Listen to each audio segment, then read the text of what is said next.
Once there was a person who died and almost went to heaven, but at the gates of heaven, St. Peter had to stop him for extra checking, because whether this guy made it straight through or he followed some other measures. So Peter asked him a couple of questions to get more answers, how he lived his life on the earth. And after a lot of questions and answers back and forth, St. Peter was not convinced. Okay, I cannot allow you into heaven right now. Maybe you need to spend some time down there. And maybe after some time I will look at your file again, go through all the checklist, and then you can have access to heaven. This guy pleaded, St. Peter, please. I know Jesus gave you power to whatever you want to welcome, to whatever you want to bind, you have the power. I get it. But please consider. I don't want to go back to that place again. But Peter said, no, I had to follow the guidelines very strictly. Otherwise, God the Father will get angry with me. So this guy, disappointed, leaves the entrance of heaven and goes back and finds his way towards the back door of heaven, around heaven. He wants to linger around, get to know the surroundings. After some time, after 3 days, St. Peter finds this guy in heaven. And he said, what? How did you enter inside? I said you have to spend some time before you come into heaven. And he said, yes, Peter, I was following your instruction and I was going around heaven, and there was a lady at the back gate and she said, why are you looking so disappointed? And I explained my story, and she right away said, don't worry, I have access to all the gates of heaven. You can come to the back door. And that's why I'm finding myself inside.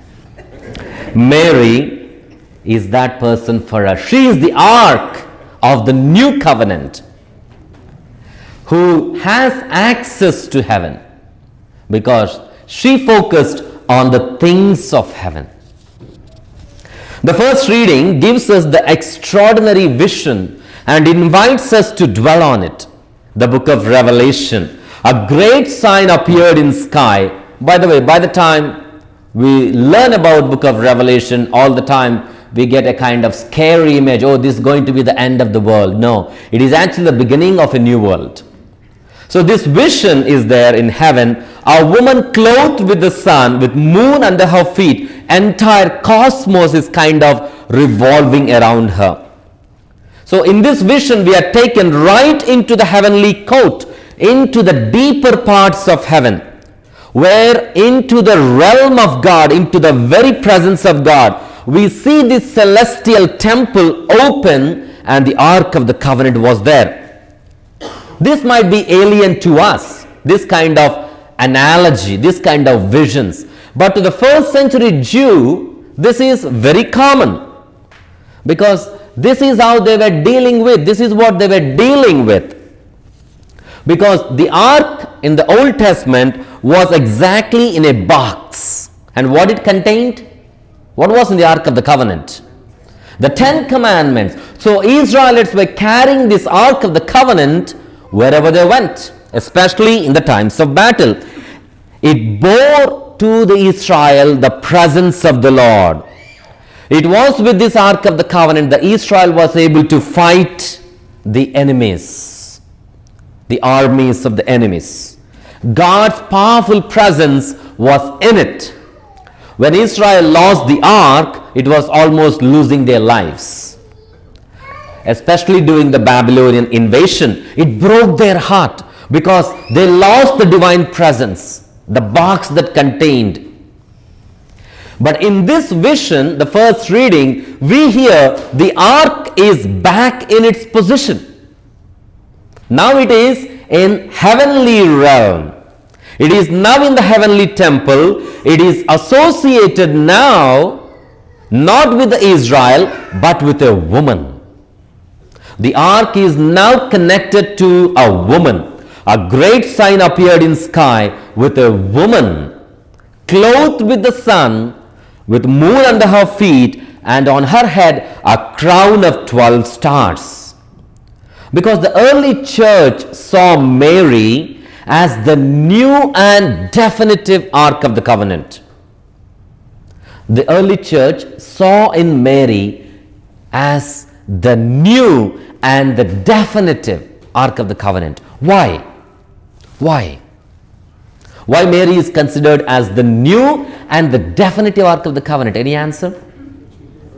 Because she not only carried the 10 commandments, she bore within her in a very vivid manner the personal presence of God, the Emmanuel. So she is the new Ark of the Covenant. The new Ark, Mary, like the old, is associated with battle. Now, Israelites were carrying it all the time they were on a battle. But like the old, even the new Ark of the Covenant is connected with battle.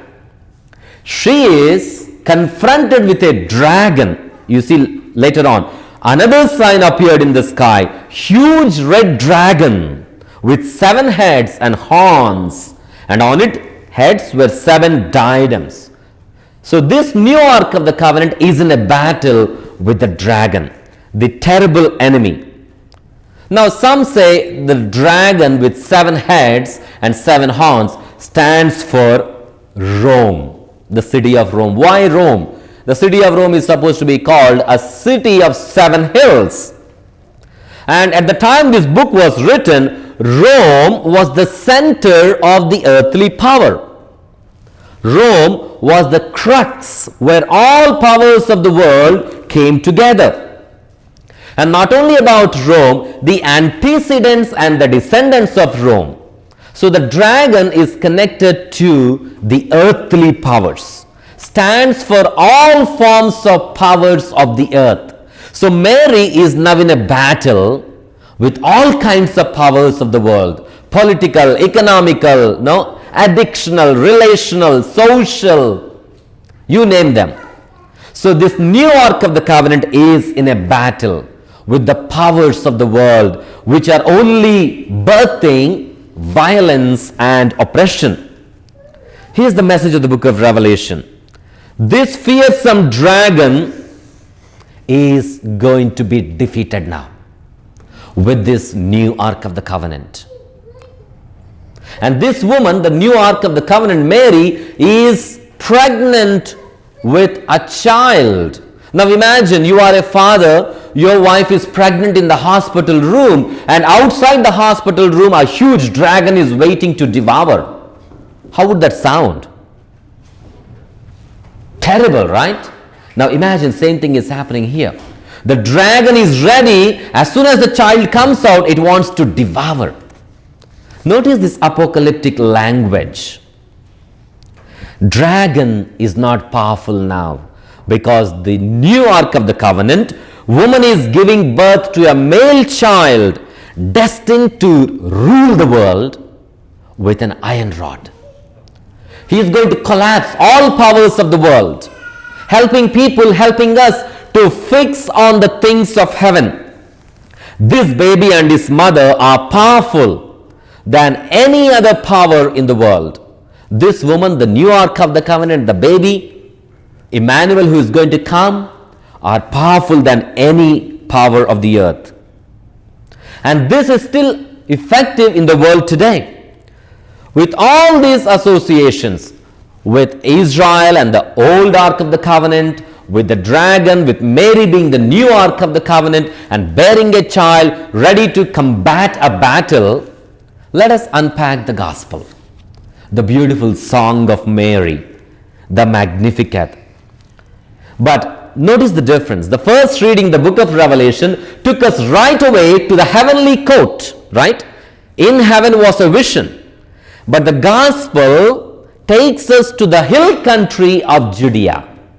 Now, this gospel is happening on the earth. Those of you been to the Holy Land, you will notice this. Hill country of Judea, in and around the surroundings of Nazareth. Now, even on this earth, there is this cosmic struggle. Mary was found in the hill country of Judea.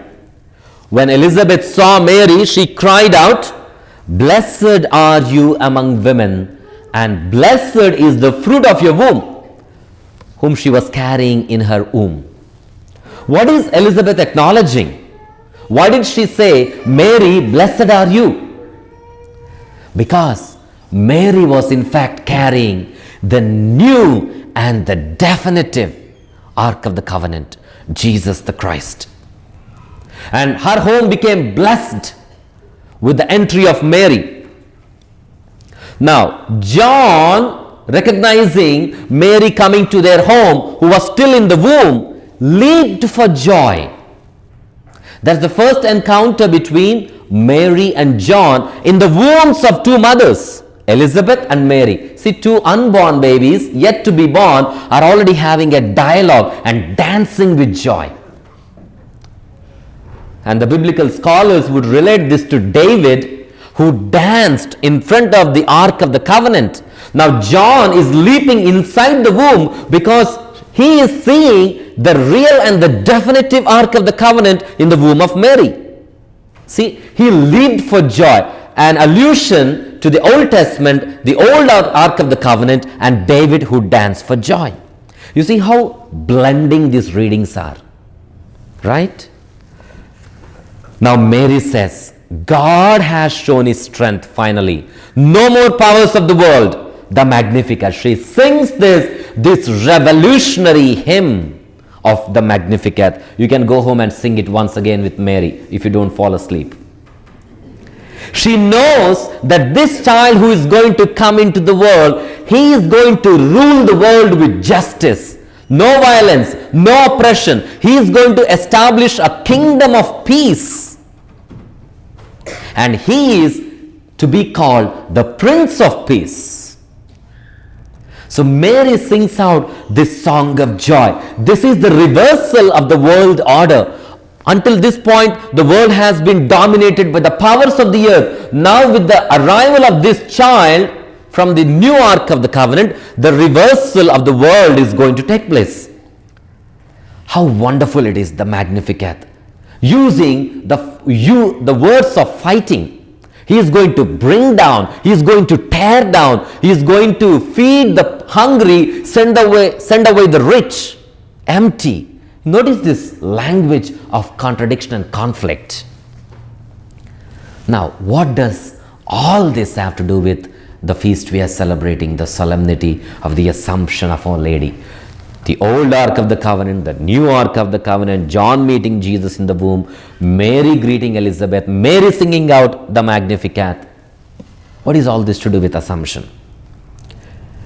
First reading gives us, the Assumption is Mary's translation into the realm of God. Yes, in the heavenly court is the new Ark of the Covenant. Now Mary is taken up to heaven, body and soul. Her elevation of body and soul. Now don't think this in terms of Plato, who always gave this dualistic thinking of mind versus body. No. Our Christian thinking is that, our Christian understanding is that we are looking towards restoring ourselves like Mary, so that both you and I find ourselves making our way towards heaven, the heavenly court, where Jesus is the ruler, where Mary is the new Ark of the Covenant. It is Mary's translation into heaven, where she reigns as queen. She has access to heaven in the higher realm of existence, where she exercises great power. It is there that she wants us to go. It is there that she wants us to invest our energies, not on the earthly powers, but on the prosperity of heaven and heavenly realm. Mary was indeed, through her Assumption, the Ark of the new realm, new heaven. This makes Mary a powerful warrior, right? Notice her language in the Magnificat. It is like declaring your Declaration of Independence, right? She is declaring what is going to happen when this new child is coming into the world. It is the power of the Spirit. Now, what is happening in all Marian apparitions? At Guadalupe, at Fatima, at Lourdes, time and again she is telling us, let us fix our gaze on the things of heaven. And how do we do that? through prayer, fasting, rosary. These are the tools, the weapons that we need to use to gain access to the heavenly realm. Now, Mary is not to be considered as a mere sentiment. Oh, she's just singing some sentimental song. No, she is using the language of war and combat. Mary gives us the weapons to pray. Pray, fast, in penitence, and pray the rosary. Now, all these things don't make sense to the earthly rulers. What? Rosary? Prayer? Fasting? You're wasting your time, they might tell you. But for us, those who believe, prayer, fasting, penitence, rosary are these access points. They help us to fix on the things of heaven, where Mary was. So the Feast of the Assumption, while we celebrate Mary's own translation into heaven, her entry into heaven, both body and soul, after combating the battle with the huge red dragon, we are combating battles, aren't we? Are we not? We are combating battles every day, in fact, every moment. But by ourselves we cannot. Like Mary, who said, "My soul proclaims the greatness of God," you and I are called to draw strength from that greatness of God, the ultimate warrior. Learning from the school of Mary, you and I are called to invest our energies on the things of heaven. What are my tools? What are my weapons to combat these powers of the world?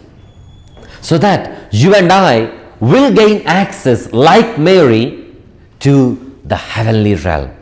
Because heaven is where you and I are called to be. It is heaven into which you and I are called to journey. It is our ultimate, final, and the definitive destination. So, celebrating the solemnity of the Assumption of our Mary, let us once again fix our gaze on the things of heaven, combating the battles of this earthly life with the help of Mary, the new and the definitive Ark of the Covenant, and with her Son, Jesus the Christ. Amen. Amen.